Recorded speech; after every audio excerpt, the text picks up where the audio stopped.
the memory of Swami Vivekananda.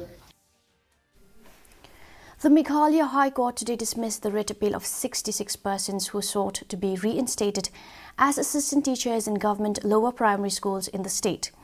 It may be recalled that the high-powered committee, after examining the representations, declared 187 candidates as not tainted. The remaining 66, therefore, being aggrieved by the findings, filed a writ petition in the High Court, assailing the CBI report dated November 13, 2018 and the committee's report and recommendations dated February 22, 2021.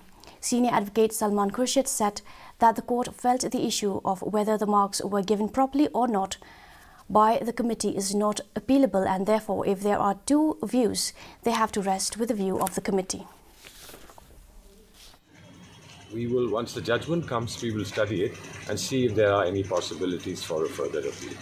The Chief Justice, the bench, felt that the issue of whether the marks were given properly or not by the High Court Committee is not appealable, and therefore, if there are two views, they'll have to rest with the view that the High Court Committee has taken.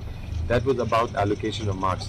On the issue of the age, they've come to a conclusion that the age benefit that has been given in the notification, that benefit comes with certain conditions, and therefore the cut-off date is part of that benefit.